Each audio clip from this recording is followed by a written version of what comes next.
மாதிரி செஞ்சுட்டு இருக்கிறது. வர்றது ஒன்வே வந்தா வந்ததுதான், மீண்டும் போறதுக்கு வழியே இல்லை. அந்த காலத்துல அது கூட ஒரு இலக்கணம் வச்சிருக்கிறாங்க. கொடுப்பது அதிகமா இருக்கணுமா, கொள்வது குறைவாக இருக்கணும். பெரிய புராணத்துல என்ன இல்லைன்னு நினைக்கிறீங்க? எல்லாமே இருக்கு. ஒரு இலை எப்படி போடணுங்கிறத சொல்றாரு சிறுத்தொண்ட நாயனார். இந்த இதுல அப்போதி நாயனார் புராணத்துல நிறைய பேருக்கு இலை போட தெரியாது, தெரியுங்களா? திருப்பி தான் போடுவாங்க. நிறைய பேர் திருப்பி தான் போடுவாங்க. நல்ல விவரம் தெரிஞ்ச குடும்ப பெண்களுக்கு தான் இலை போட தெரியுங்க.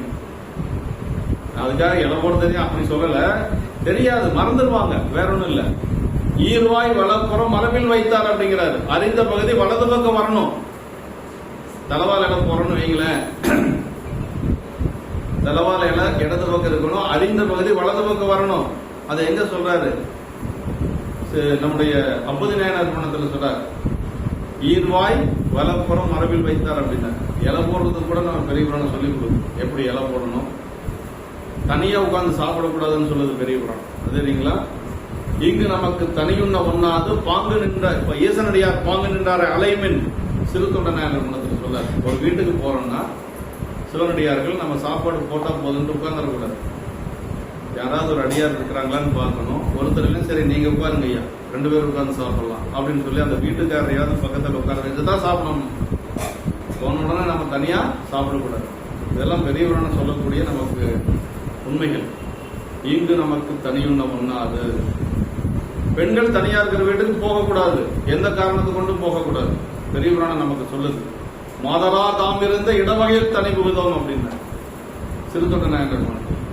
பெண்கள் தனியா இருக்கிறாங்க அப்படின்னா அந்த இடத்துக்கு போகக்கூடாது. ஆண்கள் வந்த பிறகுதான் நம்ம போகணும். பெரியவரான நமக்கு சொல்லிக் கொடுக்கும். இதெல்லாம் ஒவ்வொன்றும் எப்படி, அதே மாதிரி குழந்தைங்க எப்படி நடந்துக்கணுங்கிறது பெரியவரான சொல்லுது நமக்கு. அப்போதி நாயனாருடைய குழந்தை இலைய இருந்துட்டு வர சொல்லி சொல்றாங்க. சின்ன குழந்தை, ஒரு 8 வயசு 10 வயசு குழந்தை தான். நம்ம குழந்தை சொன்னா கேட்க, தம்பிகிட்ட சொல்லுங்க பார்க்கல, ஏதாவது கேட்டுருவானு பார்க்கலாம். தப்பு சொல்ல, நான் கேட்டாலும் கேட்பான். ஒரு உதாரணத்துக்காக சொன்னேன். நம்ம என்ன சொல்றோமோ அதுக்கு எதிர்ப்பா ஒண்ணு சொல்லிட்டு செஞ்சுட்டு அப்புறம் தான் அதை செய்வோம் இல்லையா? அந்த குழந்தை என்ன சொல்லுச்சு தெரியுங்களா? நல்ல தாய் தந்தையர் ஏவ இதை நான் செய்யப்பட்டேன். அப்பா அம்மா சொன்னா குழந்தை கேட்கணும். பெரிய புராணத்தில் தான் இருக்கு, அப்போது நாயனார் புராணத்தில் இருக்கு. நல்ல தாய் தந்தையர் ஏவ இதை நான் செய்யப்பட்டேன். இப்படி பெரிய புராணத்தில் இல்லாததே இல்லைங்க, எல்லாமே இருக்கு. கணவன் மனைவி எப்படி இருக்கணும், அம்மா அப்பா எப்படி. பெரிய புராணம் எந்த வயசுல கேட்கணும்னா சின்ன வயசுல கேட்கணும். ஒரு 20 வயசு 25 வயசுல, ரொம்ப வயசான முன்னாடி கேட்கலாம். நான் தப்பு சொல்லல, நான் நமக்கு எப்போ வாய்ப்பு கிடைக்குதோ அப்பதானே கிடைக்கும் இல்லைங்களா?